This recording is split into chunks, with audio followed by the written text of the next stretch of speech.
Guys, Dr. Justin Rabinowitz here. I want to give you another tip on how to help your back pain when you're working out. What I see really often is a lot of times it can be improved just by improving the mechanics of your workouts and of your lifts. Now, it's often a very subtle thing. So what I recommend in these situations, especially as you get tired in the gym, is either make sure that the coach or the trainer who's coaching the class or a buddy that you're working out with really watches for these limitations and issues.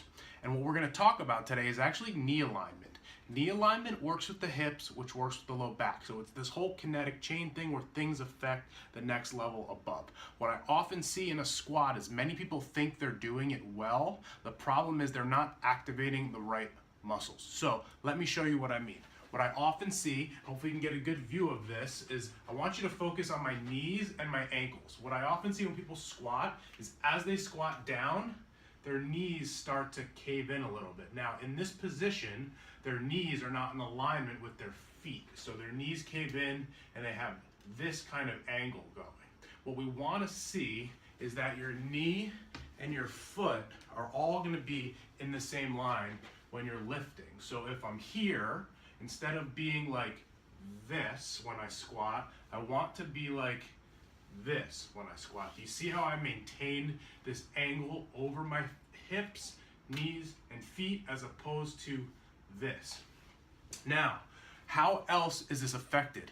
If any of you guys use an erg machine or a rower, check out your knees and your hips, or even on the bike. I often see that people know how to squat well, but when they go on to these other implements that mimic these exercises, their knees cave in and they put themselves in a bad position.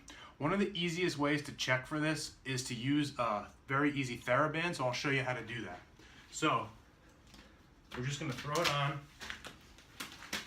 We're going to put it right up to our knees, and basically what this is going to do as you squat down, if you don't push your knees out, they're going to cave in. So we really want to push the knees out with the band, squat down, and come on up. If we lose it at the bottom, what's going to happen is our knees are going to cave in and we're going to go back.